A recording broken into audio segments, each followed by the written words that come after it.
నమస్తే, welcome to KNR news. నేను మీ శ్రీలత. ముందుగా హెడ్లైన్స్.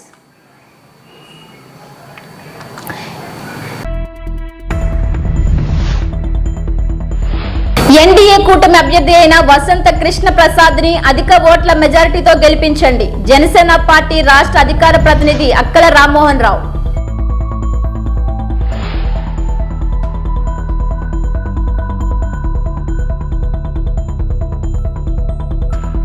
ఫ్లాగ్ మార్చ్ నిర్వహించిన మైలవరం ఏసీపీ సుంకర మురళీమోహన్.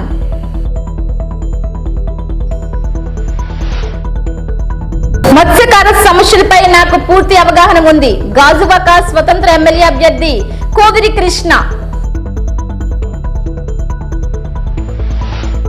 విశాఖ ప్రజలు తాగునీటితో ఇబ్బంది పడుతుంటే వాటిని ఏమాత్రం పట్టించుకోకుండా నగరానికి వచ్చే నీటిను ఇన్ ఆర్బిట్ మాల్కు మళ్లించడం ఏమిటని జనసేన కార్పొరేటర్ పీతల మూర్తి యాదవ్ ప్రశ్నించారు. ఆదివారం విశాఖ టీడీపీ కార్యాలయంలో ఏర్పాటు చేసిన మీడియా సమావేశంలో ఆయన మాట్లాడుతూ, వేసవి సమయంలో ప్రజల ఇబ్బందులను కనీసం పట్టించుకోకుండా ఇన్ ఆర్బిట్ మాల్ పనులకు ఆయా నీటిని ఉపయోగించడంపై జీవీఎంసీ అధికారులు నిర్లక్ష్యంగా కనిపిస్తుందన్నారు. ఓవైపు సాధారణ ప్రజలు ట్యాంకర్ కోసం వెళ్తే 200 రూపాయలు వసూలు చేస్తున్నారని, ప్రైవేటు సంస్థకు మాత్రం వేలాది లీటర్లు నీరు అందించడం ఏమిటని ప్రశ్నించారు. ఈ సమావేశంలో టీఎన్టీయూసీ నాయకులు ప్రణవ్ గోపాల్ తో పాటు పలువురు పార్టీ నాయకులు పాల్గొన్నారు.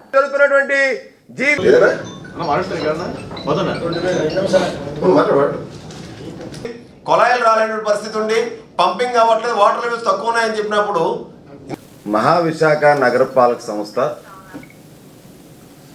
ఏదైతే మొట్టమొదటి నుంచి కూడా జీవీఎంసీ కౌన్సిల్ ఏర్పడిన నాటి నుంచి కూడా టీడీపీ జనసేన పార్టీ కార్పొరేటర్లు బీజేపీ ఫ్లోర్ లీడర్తో సైతం వైసీపీ నాయకులు, వైసీపీ ప్రభుత్వం, అలాగే జీవీఎంసీ అధికారులు ఒంటెద్దు పోగడలు ఏవైతే ఉన్నాయో వాళ్ళ అక్రమాలు, అవినీతి, దోపిడీని ఎప్పటికప్పుడు ఆధారాలతో బయట పెడుతున్నటువంటి సంగతి మీ అందరికీ కూడా తెలుసు. ఇప్పుడు ఇంత మండు టెండల్లో విశాఖ నగరవాసులందరూ కూడా, ట్యాక్స్ పేయర్స్ అందరూ కూడా మంచినీళ్ళు లేక దాహార్తితో భూగర్భ జలాలు పూర్తిగా ఎండిపోయి, ఏదైతే జగన్మోహన్ రెడ్డి ప్రభుత్వం ప్రకృతి విధ్వంసం ఏదైతే చేశారో దాని కారణంగా ఇవాళ నీటి నిల్వలు కూడా లేకుండా ఏదైతే జరుగుతున్నటువంటి పరిణామాలు ఏవైతే ఉన్నాయో, ఇప్పుడున్నటువంటి నేపథ్యంలో జగన్మోహన్ రెడ్డి ముఖ్యమంత్రిగా కైలాసపురంలో ఇనార్బిట్ మాల్ ఓపెన్ చేసినటువంటి సంగతి మీ అందరూ కూడా విదితమే. ఆ ఇనార్బిట్ మాల్కి జీవీఎంసీ అధికారులు రోజుకి 2 లక్షల లీటర్లు త్రాగునీరు ఇనార్బిట్ మాల్ నిర్మాణ పనుల కోసం ఉచితంగా అడ్డగోలుగా ఇస్తున్నారు 3 నెలల నుంచి.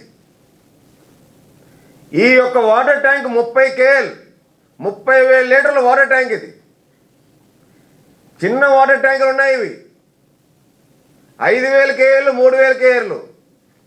రోజుకి వీళ్ళు 2 లక్షల లీటర్లు పైగా మంచినీటిని విశాఖ వాసులకి తాగునీరు లేక జీవీఎంసీ కమిషనరు నీటి యొక్క సామర్థ్యత తక్కువ ఉందని చెప్పి, కొన్ని ప్రాంతాలు నీటి ఇవ్వలేమని చెప్పి 2 రోజులకు ఒకసారి ప్రెస్ మీట్ పెట్టి చెప్తున్నటువంటి తరుణంలో సాక్షాత్తు టీఎస్ఆర్ కాంప్లెక్స్ నుంచి ఏదైతే ఈ నీటి నిల్వలు ఏవైతే ఉన్నాయో, త్రాగునీరు ఏదైతే ఉందో, వెహికల్ నెంబర్స్తో సైతం ఆధారాలతో మేము ఇవాళ చూపిస్తూ ఉన్నాం. ఏపీ 39 PM 4566 30 KL 6,000 లీటర్ల కెపాసిటీ, 60,000 కెపాసిటీ, 2 ట్రిప్పులు వెళ్తుంది. అలాగే 5 KLవి 6 ట్రిప్పులు వెళ్తాయి. ఏపీ 37AX 1506 బండి నెంబర్, ఏపీ 37 TT 0304 5 KL 6 ట్యాంకర్లు, ఏపీ 39 BC 6673 అదొక 5 KL వాటర్ ట్యాంకు, అది రోజు 6 ట్రిప్పులు వేస్తుంది. ఏపీ 31 T 6850 5 KL రోజుకి 6 ట్రిప్పులు వేస్తుంది. ఏపీ 30D 6075 5KL ప్రతిరోజు 4 ట్రిప్పులు వేస్తుంది. అంటే రోజుకి 2 లక్షల లీటర్లు మంచినీరు విశాఖ వాసులు తాగేటువంటి మంచినీరుని ఇన్ఆర్బిట్ మాల్ నిర్మాణ పనుల కోసం జీవీఎంసీ అధికారులు, అధికార పార్టీ నేతలు తాడేపల్లి ప్యాలెస్ నుంచి ఆదేశాలు మేరకు అడ్డగోలుగా మా వార్డు కానీ ఎంవీపీ కానీ తూర్పు నియోజకవర్గంలో సగం పైగా ఇవాళ నీటి ఎద్దడి ఉంది.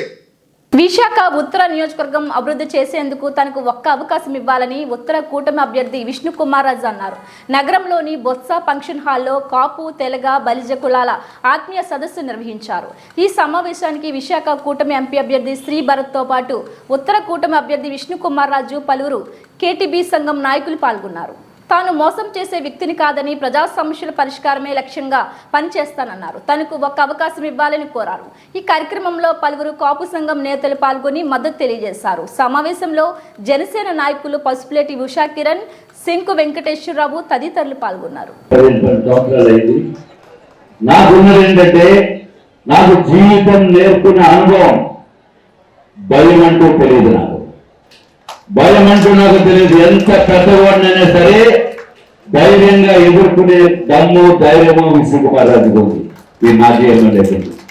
నేను 2014లో పోటీ చేసినప్పుడు అత్యద్భుతంగా కాపు సమాజంలో ఉన్న వారంతా కూడా అత్యద్భుతంగా సపోర్ట్ చేసి జనసేన నాయకులు కూడా ఏ విధంగా సపోర్ట్ చేశారంటే బైక్ ర్యాలీలు పాపం సొంత డబ్బులు పెట్టుకుని మేము కనీసం పెట్రోల్ ఇస్తామన్న పెట్రోల్ డబ్బులు కూడా తీసుకోకుండా చేసిన గొప్ప విరాటి వీరుడు జనసైనికులు చెప్పి నేను చెప్తున్నాను.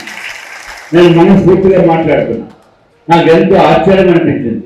పవన్ కళ్యాణ్ గారి నాయకత్వంలో నాకంత అత్యద్భుతంగా సపోర్ట్ చేసిన వలన తెలుగుదేశం పార్టీ, భారతీయ జనతా పార్టీ 3 పార్టీల ఉమ్మడి అభ్యర్థి వలన నాకు 18,000 ఓట్లు మెజారిటీ తోటి నేను గెలిచాను.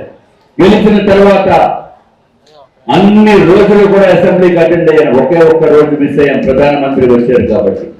మిగిలిన సమస్యలు అన్ని కూడా, రాష్ట్రంలో ఉన్న సమస్యలన్నీ కూడా నా దృష్టికి వచ్చినప్పటికీ నేను పూర్తిగా దాన్ని అసెంబ్లీని సద్వినియోగం చేసి నేను ఆ సమస్యలన్నీ తీర్చడం జరిగింది. ఆ సమయంలో నేను మాట్లాడిన అసెంబ్లీలో 33 గంటలు మాట్లాడాను. నార్త్ నియోజకవర్గం నుంచి మీరు ఓట్లు వేసి గెలిపించిన వ్యక్తిని నేను 33 గంటల అసెంబ్లీలో మాట్లాడటం అంటే భారతదేశ చరిత్రలో ఒక ఎమ్మెల్యే అంత 5 సంవత్సరాల కాలంలో మాట్లాడిన పరిస్థితి లేదు. అట్లాగే జగన్మోహన్ రెడ్డి గారు 26 గంటలు మాట్లాడారు. అపోజిషన్ లీడర్ ఆయన. మనమేమో 4 ఎమ్మెల్యేలతో ఉన్న పార్టీ మాది. అయినప్పటికీ 33 గంటలు మాట్లాడాము. ఎక్కడ ఏది అవసరం అనుకుంటే నీతి నిజాయితీగా పనిచేశాము. ఎవరి దగ్గర వేలు పెట్టి చూపించుకున్న పరిస్థితి లేదు. అందరికీ కూడా పూర్తి సహాయ సహకారాలు అందించాం. తర్వాత 42 కమ్యూనిటీ హాల్స్ కట్టాము. ఇందాక మీరు బిల్డింగ్ గురించి మాట్లాడుతున్నారు కాబట్టి ఈ విషయం నేను ప్రస్తావించదలుచుకున్నాను. 42 కమ్యూనిటీ హాల్స్ కట్టిన ఏకైక ఎమ్మెల్యే నార్త్ నియోజకవర్గం ఎమ్మెల్యే. తర్వాత మేడం గారు చెప్పారు 18 కోట్ల రూపాయలు సీఎం రిలీఫ్ ఫండ్ ఇప్పించారు. ఒకటి సీఎం రిలీఫ్ ఫండ్ అంటే వైట్ కార్డు ఉంటేనే సీఎం రిలీఫ్ ఫండ్ అనేది ఉంటుంది. కానీ అది అందరూ చేయొచ్చు. కానీ వైట్ కార్డు లేకుండా కూడా సీఎం రిలీఫ్ ఫండ్ ఇప్పించిన మొట్టమొదటి వ్యక్తి ఆంధ్ర రాష్ట్రంలో విష్ణు కుమార్ రాజుని తెలియజేసుకుంటున్నాను. ఎందుకంటే నేను ఏది అడిగినా ముఖ్యమంత్రి చంద్రబాబు నాయుడు గారు శాంక్షన్ చేసేవారు. అత్యంత అద్భుతంగా నాకు సపోర్ట్ చేసేవారు. కాబట్టి ఆ సీఎం రిలీఫ్ ఫండ్ కానీ, ఇల్లు నిర్మాణం గురించి కానీ ఇవన్నీ కూడా నాకు చేతనైన పూర్తి సహాయ సహకారాలు నేను ప్రతి ఒక్కరికి హోంగార్డ్స్ శాలరీ 10,000 రూపాయల నుంచి 18,000 రూపాయలు చేయించింది నేను మొత్తం ఈ రాష్ట్రం మొత్తం మీద. అట్లాగా నాకు ఏ సమస్య నా దృష్టికి వచ్చినా నా పూర్తి ప్రయత్నం చేశాను. అసెంబ్లీలో కాపు రిజర్వేషన్ 5% బిల్లు పాస్ చేసినప్పుడు సపోర్ట్ చేసిన వ్యక్తి నేను Vishnu Kumar Raju. Bharatiya Janata party floor leader గా ఉంటూ పార్టీ స్టాండ్ని కూడా తెలుసుకోకపోయినా మీరు అడుగుతున్నది న్యాయమనే ఉద్దేశంతో చంద్రబాబు నాయుడు గారు ప్రపోజ్ చేసిన తర్వాత 3 పార్టీలే, ఒకటి వైఎస్ఆర్సీపీ, 2 తెలుగుదేశం, 3వది భారతీయ జనతా పార్టీ. భారతీయ జనతా పార్టీ వ్యక్తిగా అసెంబ్లీలో నేను సపోర్ట్ చేసిన ఆ బిల్లుకి ఇప్పుడు కూడా నాకు గుర్తు. కాబట్టి తప్పనిసరిగా మీకు పూర్తిగా అండగా ఉంటామనేది దీని ఒక్కటే మీకు నిదర్శనం తెలియజేసుకుంటున్నాం. 42 కమ్యూనిటీ హాల్స్ కట్టిన తర్వాత మళ్ళీ 2019లో పోటీ చేశాము, ఓడిపోయాం. ఈ ప్రభుత్వం వచ్చిన తర్వాత కంప్లీట్ గా సర్వనాశనం చేసింది. కమ్యూనిటీ హాల్స్ ని కూడా గ్రామ సచివాలయాల కింద మార్చేసింది. అరుదైన గుండె వ్యాధితో బాధపడుతున్న రోగికి అపోలో వైద్యులు అరుదైన ఆధునిక చికిత్స చేశారు. గుండె వాల్ లీకేజ్ వ్యాధితో బాధపడుతున్న 55 ఏళ్ల పురుషుడికు ఆరిలోవా అపోలో వైద్యుల బృందం 3 డిస్క్ ఎంబ్రెల్లా పరికరం సహాయంతో కవాటాన్ని సరిచేశారు. ఈ సందర్భంగా ఆరిలోవా అపోలో ఆసుపత్రిలో శనివారం ఏర్పాటు చేసిన విలేకరుల సమావేశంలో గుండె వైద్య నిపుణులు డాక్టర్ పాణిగ్రాహి మాట్లాడారు. హార్ట్ ఫెయిల్యూర్ మరియు ఎనీమియా రోగంతో వచ్చిన ఈ రోగికి ముందుగా ఓపెన్ హార్ట్ సర్జరీ జరిపామని తెలిపారు. అయితే సర్జరీ అనంతరం 3D ఎకో సిటీ పరీక్షలు జరపగా గుండెలో మిడియల్ సైట్లో అలాగే యాంట్రోలాటరల్ సైట్లో కవాటా లీక్ అయినట్లు గుర్తించామన్నారు. అత్యంత ప్రమాదకరమైన లీకులను శస్త్రచికిత్స లేకుండా విజయవంతంగా మూయగలిగామని తెలిపారు. సమావేశంలో అపోలో వైద్యులు doctor Barua, doctor Shashank, doctor Chakradhar, doctor Anuradha, doctor Ramakrishna, doctor Sunil, doctor Anand, doctor Balakrishna, COO Ramachandra, corporate relations DGM Vijayasarathi తదితరులు పాల్గొన్నారు. fully loaded software. It took some time and ఆయనకి 3D లోని 4D ఇక్కడే ఉన్నారు మన పేషెంట్ గారు. ఆ రోజు ట్రీట్మెంట్ జరిగిన అతను 55 ఇయర్స్. ఇతనికి వాల్వ్ రీప్లేస్మెంట్ సర్జరీ అయిన తర్వాత అతనికి వాల్వ్ సైడ్స్ నుంచి పారావాల్యులర్ అంటాం, అంటే 2 వైపులా వాల్వ్ సైడ్ నుంచి ఒక మీడియల్ సైడ్ అంటాం, అంటే ఇటు సైడ్ 2 సైడ్స్ ఇందాక చూపించిన విధంగా 2 సైడ్స్ నుంచి ఆయనకి లీక్ అనేది డెవలప్ అయింది. ఈ లీక్ డెవలప్ అవడం వల్ల ఏంటంటే జస్ట్ లైక్ మనకి ఒక రూమ్కి ఇంకొక రూమ్కి డోర్ ఎలా ఉంటుందో అలాగే హార్ట్లో కూడా ఒక గదికి ఇంకో గదికి మధ్యలో డోర్స్ ఉంటాయి. సో ఆ డోర్స్ ఏంటంటే రక్తం లోపలికి వచ్చేటప్పుడు ఓపెన్ అవ్వాలి, రక్తం మళ్ళీ లోపలికి వచ్చిన తర్వాత క్లోజ్ అయిపోవాలి.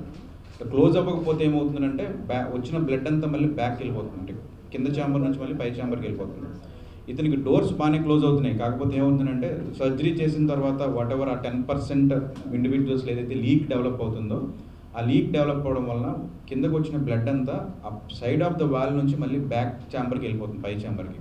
దానివల్ల ఏంటంటే ఇందాక మీకు ఆ గ్రాఫ్ చూపించినట్టు నార్మల్గా 8 to 12 అట్మాస్ఫియర్స్ ఉండాల్సిన మిల్లీమీటర్స్ ఆఫ్ మెర్క్యూరీ ఉండాల్సిన ప్రెషర్ 64 మిల్లీమీటర్స్ ఆఫ్ మెర్క్యూరీ వరకు వెళ్ళిపోయింది అతనికి.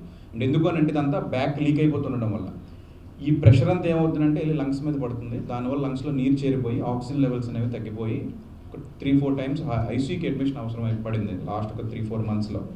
సో దీనికి ఉన్న ఆప్షన్స్లో మళ్ళీ సర్జరీకి వెళ్ళడం కంటే రిలేటివ్గా కొంచెం లెస్ ఇన్వేజివ్ ప్రొసీజర్ అనేది, అంటే న్యూయర్ టెక్నాలజీ.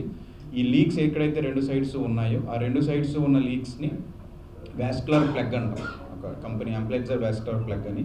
ఆ ప్లగ్ ద్వారా ఆ 2 లీక్స్ని క్లోజ్ చేయడం జరిగింది. సో ఏంటంటే ఆ క్లోజ్ చేసిన తర్వాత 64 నుంచి ఆ ప్రెషర్స్ అనేవి ఆన్ ద టేబుల్, అంటే టేబుల్ పైన ఇంత ప్రొసీజర్ అయిన వెంటనే ఆల్మోస్ట్ 16 మిల్లీమీటర్స్ ఆఫ్ మెర్క్యూరీ వరకు వచ్చాయి. అంటే ఇంకా over a period of time ఇంకా తగ్గి నార్మల్ అయిపోతుంది అనమాట. అంటే వెరీ మైల్డ్ ట్రివియల్ లీక్ అంటాం, చాలా తక్కువ లీక్ ఉంది. అంటే అన్లైక్లీ అది, అంటే ఫ్యూచర్లో ఎక్కువ ప్రాబ్లమ్ అనేది కాజ్ చేయకపోవచ్చు. సో అంటే ఇది ఒక లైఫ్ సేవింగ్ ప్రొసీజర్ అని చెప్పొచ్చు ఇలాంటి దీన్ని. ఎందుకంటే ఒక రకంగా పేషెంట్కి మార్బిడిటీ మార్టాలిటీ ఎలాగో తగ్గుతుంది, అంటే ఆయన మళ్ళీ లైఫ్ రిస్క్ నుంచి కాపాడిన వల్ల. ఇంకోటి ఏంటంటే మల్టిపుల్ అడ్మిషన్స్ అవుతూ ఉండేవి, 3-4 అడ్మిషన్స్, కాస్ట్ బర్డెన్, పేషెంట్కి ఫైనాన్సెస్, ఇవన్నీ మనం పేషెంట్కి అన్ని రకాలుగా పేషెంట్కి బెనిఫిట్ అవుతుంది అనమాట ఇలాంటి ప్రొసీజర్స్. సో ఇది లేటెస్ట్ టెక్నాలజీస్, న్యూ టెక్నాలజీస్, అంటే మీ ద్వారా పబ్లిక్ అందరికీ ఇది చేరుతుందని చెప్పి మనం ఈ ప్రెస్ మీట్ని పెట్టడం జరిగింది. సిమ్టమ్స్ లంగ్స్లో వాటర్ అక్యుములేట్ అవుతుంది. సెకండ్ అయితే మోహంలో ఒక పైప్ పెట్టి హార్ట్కి బ్యాక్ సైడ్లో ట్రాన్సిసోఫీజియల్ ఒక ఇకోకార్డియోగ్రామ్ ఉంది. ఇకోకార్డియోగ్రామ్లో వాల్వ్ రిగజిటేషన్, వాల్వ్ లీక్ అవుతుంది తెలుస్తుంది. బట్ నెక్స్ట్ అయితే 3D మ్యాపింగ్ కావాలి. 3 dimensional మ్యాపింగ్ అయితే ఎగ్జాక్ట్గా డిఫెక్ట్ తెలుస్తుంది. This is first step. And second step అయితే రేడియాలజీ డిపార్ట్మెంట్కి అలాగా ఒక సిటీ స్కాన్ చేస్తే స్టిచ్చింగ్ రింగ్ ఎక్కడ ఉంది, గ్యాప్ ఎంత ఉంది, కంప్లీట్గా మెజర్మెంట్ కరెక్ట్ మెజర్మెంట్ అవుతుంది. ఇది కరెక్ట్ మెజర్మెంట్ అవ్వకపోతే ఇది క్లోజింగ్ అవ్వదు. ఎందుకు ఇది అది డిఫెక్ట్ జస్ట్ లైక్ చందమామ హాఫ్ సర్కిల్ ఉంది, బట్ ఇది వాట్ అంబ్రెలా వీఆర్ పుట్టింగ్ ఇది circle one. So correct sizing కావాలి. ఏదాన్ని మల్టిపుల్ ఇమేజింగ్కి ఇంపార్టెన్స్ ఉంది. Normal echo, transoesophageal echo, transoesophageal three dimensional echo and high grade CT scan imaging. High grade CT scan అయితే normal CT స్కాన్లో అలాగే అవ్వదు. ఇది వాల్కి డిజిటల్లీ సబ్స్ట్రాక్ట్ చేయి, సీవింగ్ రింగ్ ఉంది కదా, స్టిచింగ్ పాయింట్కు యాక్చువల్లీ ఇమేజింగ్ చేయాలి. అయితే గ్యాప్ క్లియర్ అవుతుంది. వచ్చే ఎన్నికల్లో కూటమి అభ్యర్థులకు కాపులంతా సంపూర్ణ మద్దతు తెలియజేస్తామని గాజువాక బీజేపీ ఇన్ఛార్జ్ కర్నంరెడ్డి నరసింహరావు అన్నారు. జనసేన అధినేత పవన్ కళ్యాణ్ ఆదేశాల మేరకు మేమంతా కూటమికే మద్దతు తెలపాలని ఏకగ్రీవంగా తీర్మానించినట్టు తెలిపారు. ఈ క్రమంలోనే బీజేపీ, జనసేన, టీడీపీలకు చెందిన ఉత్తర నియోజకవర్గ నాయకులంతా కలిసి సమావేశం నిర్ణయించామన్నారు. ఈ సందర్భంగా ఆయన మాట్లాడుతూ ప్రతి కాపులకు వైసీపీ ప్రభుత్వం ఏమీ చేయలేదని, కూటమి అధికారంలోకి వస్తే కాపులకు సముచిత స్థానం లభిస్తుందన్నారు.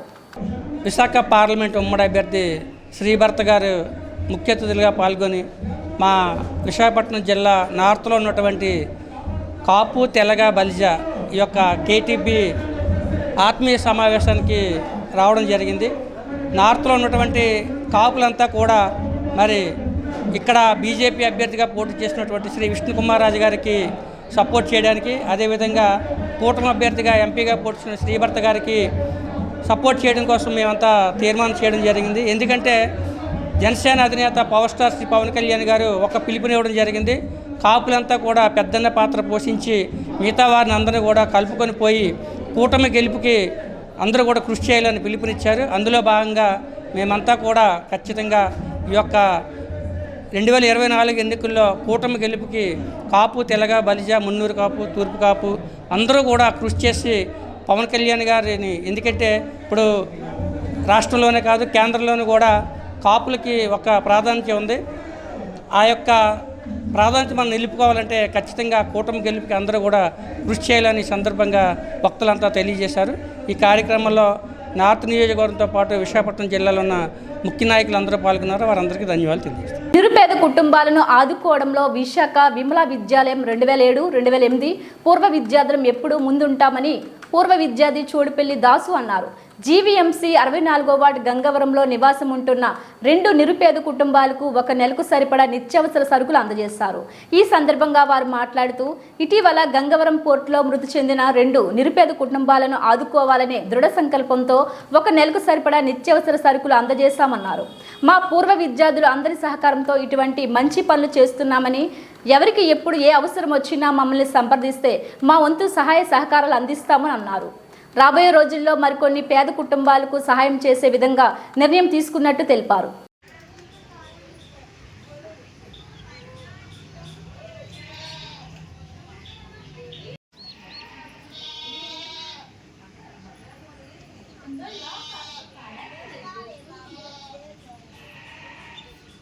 గంగవరం గ్రామంలో 2007 విశాఖపట్నం విద్యాలయం విద్యార్థులు 2007-2008 బ్యాచ్ విద్యార్థులు అందరం కలిసి ఈరోజు గంటిపిల్లి నూకరాజు ఈ అకస్మాత్తుగా పోర్టులో చనిపోవడం జరిగింది. కనుక మా 2007-2008 బ్యాచ్ నుండి మా నిత్యావసర సరుకులు అందచేయడం జరిగింది. ఈ రోజు నుండే మేము ఎవరికి బాగాలేకపోయినా స్వచ్ఛందంగా మా యొక్క సొంత డబ్బులతో వాళ్ళకి సాయం చేయడానికి ముందుకు వస్తున్నాము. ఇలాంటి కార్యక్రమాలు మరి ఎన్నో చేస్తాము. ఎందుకంటే మన గంగవరం గ్రామంలోనే కాదు, అలాగే గంటేడు గ్రామంలోనైనా మా తోటి సహాయం వాళ్ళకి అందిస్తామని కోరుకుంటున్నాం. అలాగే ఈరోజు మరి అతను చనిపోయిన తెలుస్తాను, కానీ మన వంతు సాయంగా మేము తల రూపాయి వేసుకొని మా అంత సాయంగా మేము వాళ్ళకి హెల్ప్ చేసాం. ఇలాగే ప్రతి ఒక్కరికి కూడా ఎవరికైనా కష్టాల్లో ఉన్నా మమ్మల్ని సంప్రదిస్తే మా 2007-2008 బ్యాచ్ తరఫున మా తోటి సాయం మేము అందజేస్తామని కోరుకుంటున్నాం. అలాగే ఈ గంటిపిల్లి అప్పారావు, గంటిపిల్లి అచ్చమ్మ ఫ్యామిలీ కాకుండా అలాగే పల్లెటి నూకరాజు, పల్లెటి కొండమ్మ దంపతులకు కూడా ఇలాగే నిత్యావసర సరుకులు మా 2007-2008 విశాఖపట్నం విద్యాలయం బ్యాచ్ తరఫున వాళ్ళకి కూడా అందజేస్తున్నాం. వీళ్ళకే కాకుండా ఇంక ఎవరికైనా మా దగ్గరికి వస్తే మాత్రం మా తోని సాయం మాత్రం వాళ్ళకి మాకు ఎప్పుడు ఉంటుందని మేము కోరుకుంటూ సెలవు తీసుకుంటున్నాం. మత్స్యకారు సమస్యలపై నాకు పూర్తి అవగాహన ఉంది అని గాజువాక స్వతంత్ర ఎమ్మెల్యే అభ్యర్థిగా పోటీ చేస్తున్న కోవిరి కృష్ణ అన్నారు. జీవీఎంసీ 64వ వార్డు గంగవరంలో ఉన్న పార్టీ కార్యాలయంలో మీడియా సమావేశం నిర్వహించారు.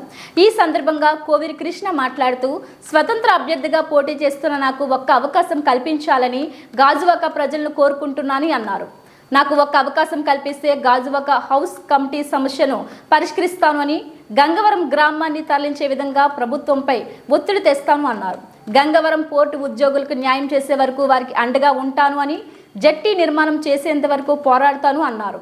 గత 6 సంవత్సరాలుగా మత్స్యకారులకు ఇవ్వాల్సిన ఆర్ఆర్ ప్యాకేజీని తక్షణమే వచ్చేలా చేస్తాను అన్నారు. ఎప్పటి నుండో గాజువాక ప్రజలను ఇబ్బంది పెడుతున్న టోల్ గేట్ను మూసివేయిస్తాను అన్నారు. ఈ కార్యక్రమంలో నోకరాజు, జెమిని, ఏర్పల్లి నోకరాజు, సూరి, బిఎన్ఆర్, దాసు తదితరులు పాల్గొన్నారు. వరకు కూడా 13 రోజులుగా ధర్నా చేస్తున్నారు. ఎటువంటి అధికార పార్టీ కానీ ప్రతిపక్ష పార్టీ రాజకీయ నాయకులు ఎవరు కూడా వాళ్ళకి ఎటువంటి సహకారాలు అందించట్లేదు. అలాగే గాజువాకలో ఉన్న కీలకమైన సమస్య గాజువాక కమలభద్రకలమైన ఉంది భూ సమస్య. రెండోది ఏంటంటే గాజువాకలో కీలకమైన ఉన్న సమస్య ఏంటంటే టోల్ గేటు. దానివల్ల ప్రజలందరూ కూడా సతమతం అవుతున్నారు. మేము అధికారంలోకి వస్తే ఆ టోల్ గేట్ కూడా ఎత్తివేస్తామని చెప్పేసి సభాముఖంగా తెలియజేస్తున్నాను. దీంతోపాటు 2009 నుండి ఇప్పుడు వరకు 2024 వరకు కూడా గంగవరం పోర్ట్ పొల్యూషన్ ఎఫెక్ట్ చాలా ఎక్కువగా ఉంది. అది గాజువాక పారిశ్రామిక ప్రాంతాల్లో అనేకమైన రోగాల పాడిని ప్రజలందరూ కూడా పడుతున్నారు.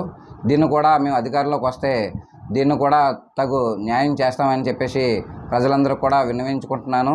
అలాగే గంగవరం పోర్టు వల్ల గంగవరం గ్రామంలో ఉన్న ప్రతి ఒక్కరికి కూడా జీవనాభివృద్ధి కోల్పోయింది. అలాగే జట్టి నిర్మాణం కూడా మేము అధికారంలోకి వస్తే చేపెడతామని చెప్పేసి ఈ సభాముఖంగా తెలియజేస్తున్నాం. ప్రజలారా, ఈసారి నేను ఇండిపెండెంట్గా పోటీ చేస్తున్నాను. గాజువాకలో ఉన్న ప్రతి వార్డులో ఉన్న సమస్య నాకు కీలకంగా తెలుసు.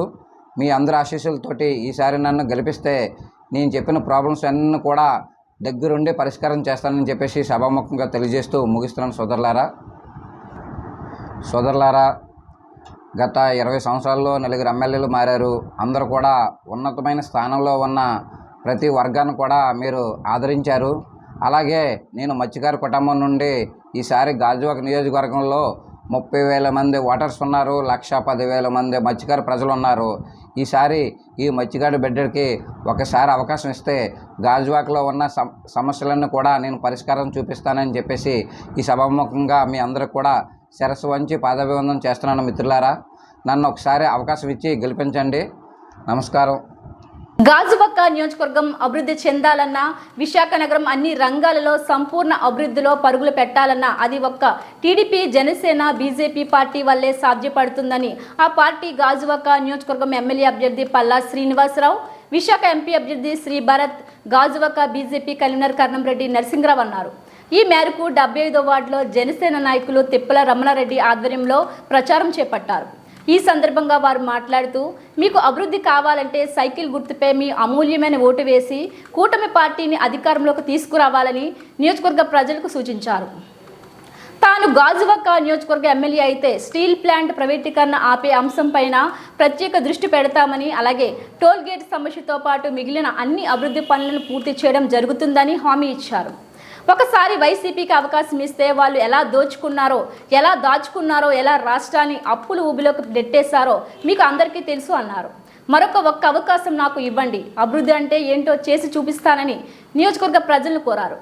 ఉమ్మడి పార్టీ అభ్యర్థిగా మరి ఈరోజు సైకిల్ గుర్తుపై పోటీ చేస్తున్నారు. మీ అందరూ కూడా మీ యొక్క అమూల్యమైన ఓటును, అతి పవిత్రమైన ఓటును సైకిల్ గుర్తుపై వేసి మాకు అఖండమైన విజయం చేకూరుస్తారని మిమ్మల్ని అందరినీ కూడా కోరుతున్నాం. సోదరులారా, గడిచిన 15 సంవత్సరాలుగా ఈ ప్రాంతం పట్ల, ఇక్కడ ఉన్నటువంటి ప్రజానికం పట్ల నాకు పూర్తి అవగాహన ఉంది. ఇక్కడ సమస్యల పట్ల మరీ అవగాహన ఉందని చెప్పి మీకు తెలియజేస్తున్నాను. గత 15 సంవత్సరాలుగా నాకు అధికారం ఉన్నప్పుడు నేను ఏ విధంగా సమస్యలు పరిష్కారం చేశానో, అధికారం లేనప్పుడు ఏ విధంగా ప్రజా వ్యతిరేక విధానం పైన పోరాటం చేస్తానో మీ అందరికీ కూడా అవగాహన ఉంది. నాకు ఈరోజు మరొక అవకాశం ఇవ్వండి. నేను ఖచ్చితంగా మన సమస్యలు ఏవైతే ఉన్నావో, జీరకాల సమస్యలు, ఇటు పొల్యూషన్ కావచ్చు, స్టీల్ ప్లాంట్ ప్రైవేటైజేషన్ విషయం కావచ్చు, స్టీల్ ప్లాంట్ కి మళ్ళీ ఫైనాన్షియల్ సపోర్ట్ కావచ్చు, లేకపోతే నిర్వాసితులకి రావాల్సినటువంటి ఏదైతే జాబ్స్ ఉన్నాయో ఆ విషయాలు కావచ్చు, అలాగే డౌట్ఫుల్ ఆర్డర్లు కావచ్చు, ఇవన్నీ నేను చిత్తశుద్ధితో పరిష్కారం చేస్తానని చెప్పి ఈ సందర్భంగా మీకు తెలియజేస్తూ, అలాగే సోదరులారా, ఇక్కడ గతంలో అనేక విషయాల మీద నేను స్పందించాను. ఇక్కడ ఈ ప్రాంతంలో నిర్వాసితులకి రిజిస్ట్రేషన్స్ లేకపోతే రిజిస్ట్రేషన్ ఓపెన్ చేయించాం. అలాగే ఆర్ కార్డులు ట్రాన్స్ఫర్ లేకపోతే అన్ని ఆర్ కార్డు ట్రాన్స్ఫర్లు చేయించాం. అలాగే నా దగ్గరికి వచ్చినప్పుడు ఒక బ్లాక్ అండ్ వైట్ ఫోటో పట్టుకొచ్చేవారు. బాబు ఈ ఫోటో మేము ఏం చేసుకోవాలి మాకు అర్థం కావట్లేదు అని. ఎందుకంటే అంతవరకు కూడా స్పెషల్ డిప్యూటీ కలెక్టర్ దగ్గర బుక్ డేటా ఒకటే ఉండేది. కానీ మేము స్టీల్ ప్లాంట్ మీద ఒత్తిడి తెచ్చి అప్పుడున్నటువంటి సీఎండీ గారు మధుసూదన్ గారి దగ్గర 25 లక్షల రూపాయలు శాంక్షన్ చేపించి ప్రతి ఒక్కరికి కూడా కంప్యూటరైజ్డ్ కార్డు చేయడం జరిగింది. అన్ని ట్రాన్స్ఫర్లు చేపించాం. ఈరోజు యువత కూడా చాలా మంది జాబులు చేస్తున్నారు. సో నాకు ఇవన్నీ కూడా, అలాగే ఐటీఐ నుంచి డిప్లొమా తెస్తే మన నిర్వాసితులు దెబ్బతింటారని చెప్పి మళ్ళీ ఐటీఐ పెట్టడం జరిగింది. అంతవరకు కూడా అన్స్కిల్ లో 50% ఇచ్చేవారు. మేము వచ్చిన తర్వాత సెమీ స్కిల్ లో 50% పెట్టించాం మెయింటెనెన్స్ జాబ్స్. అలాగే మెయింటెనెన్స్ జాబ్స్ క్రమం తప్పకుండా ఎటువంటి అవినీతికి తావు లేకుండా ఎస్టీసీని కూర్చోబెట్టి ఆడపిల్లలకి వికలాంగులకు కూడా ఇప్పించినటువంటి సందర్భం మేము గుర్తు చేసుకోవాలి. రానున్న సార్వత్రిక ఎన్నికల దృష్ట్యా మైలవరం డివిజన్ ఏసీపీ సుంకర మురళీమోహన్ వారు Mylavaram circle inspector Kotturu Kishore Babu, SS Srihari, police సిబ్బంది మరియు సిఐఎస్ఎఫ్ సిబ్బందితో కలిసి పట్టణంలో ఫ్లాగ్ మార్చ్ నిర్వహించారు. ఎన్టీఆర్ జిల్లా సిపిపిహెచ్ డి రామకృష్ణ వారి ఆదేశాల మేరకు రూరల్ డీసీపీ శ్రీనివాసరావు వారి పర్యవేక్షణలో Mylavaram sub division ACP Muralimohan వారి నేతృత్వంలో Mylavaram circle inspector Kotturu Kishore Babu, SI Srihari, police సిబ్బంది మరియు సిఐఎస్ఎఫ్ సిబ్బందితో కలిసి మైలవరం దేవుడి చెరువులో సిద్దిపేటలో ఫ్లాగ్ మార్చ్ నిర్వహించారు. ఈ సందర్భంగా ఏసీపీ సుంకర్ మురళీమోహన్ వారు మాట్లాడుతూ, ఎలక్షన్ శాంతియుతంగా జరగాలనేదే మా లక్ష్యమని, ప్రతి ఒక్కరూ తమ ఓటును నిరభ్యంతరంగా తమకు నచ్చిన వారికి వేసుకోవచ్చునని, ఎటువంటి ప్రలోభాలు కానీ ఒత్తిడులు కానీ వస్తే మా దృష్టికి తీసుకురావాలని, వారికి తగిన రక్షణ కల్పిస్తామని, డివిజన్ పరిధిలో 7 మండలాల హెడ్ క్వార్టర్లోనూ సమస్యాత్మకమైన ప్రాంతాల్లో ప్రతిరోజు ఈ ఫ్లాగ్ మార్చ్ నిర్వహించడం జరుగుతుందని తెలిపారు. ఈ కార్యక్రమంలో CI Kishore, SS Srihari, police సిబ్బంది మరియు సిఐఎస్ఎఫ్ సిబ్బంది పాల్గొన్నారు. కూడా ఏదైతే ఇక్కడ ప్రాబ్లం ఏరియా అనుకుంటామో ఆ దేవుని ఏరియాలో ఫ్లాగ్ మార్చ్ నిర్వహించడం జరిగింది. ఈ ఫ్లాగ్ మార్చ్ యొక్క ఉద్దేశం ఏంటంటే ప్రజలందరికీ కూడా ఒక మీకేమొచ్చినప్పుడు కూడా మేము ఉన్నాం, పోలీసు ఉన్నాం అని భరోసా కల్పించడానికి మీరు నిర్భయంగా ఏ విధమైన ప్రలోభాలకి లొంగకుండా మీ ఓటు మీరు వినియోగించుకోండి. దేనికైనా మేము మీకు భరోసా కల్పించడానికి పోలీసు యంత్రాంగం అంతా సన్నిద్ధంగా ఉన్నామని చెప్పడానికి ఈ ఫ్లాగ్ మార్చ్ నిర్వహించడం జరిగింది.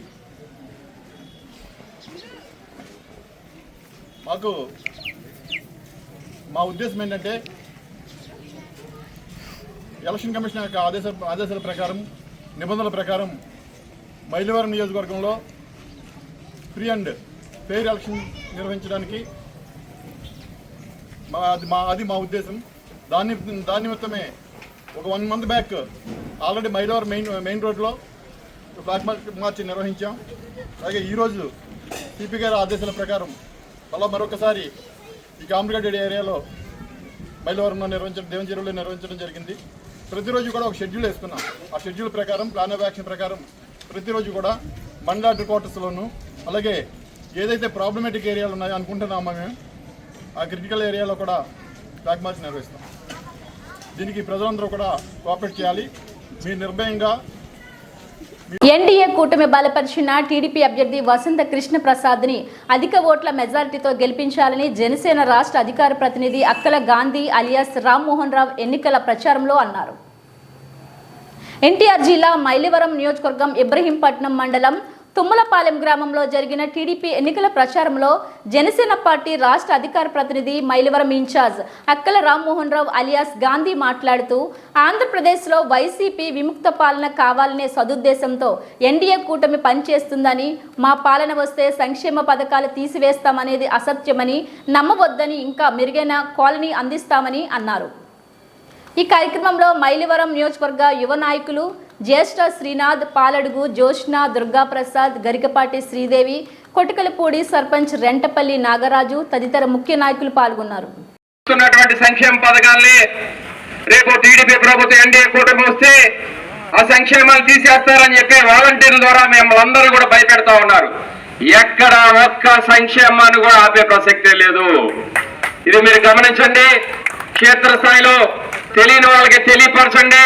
వాళ్ళందరూ కూడా నిరంతరం కూడా ఇదే పని మీద వాలంటీర్లు మీ సంక్షేమ పథకాలు తీసేస్తారమ్మా, మీ సంక్షేమ పథకాలు తీసేస్తారమ్మా అని చెప్పి మన చెవిలో గోరిగలాగా తిరిగి చెప్తా ఉన్నారా? ఇది ఎక్కడా నమ్మమాకండి. ఏ ప్రభుత్వం గతంలో కాంగ్రెస్ వచ్చినా, టీడీపీ వచ్చినా, లేదా అనేక ప్రభుత్వాలు వచ్చినా గతంలో ఇచ్చిన సంక్షేమాలు ఎక్కడా తీసేలా. ఇంకా ఈ జగ్గుబాయి తీశాడు.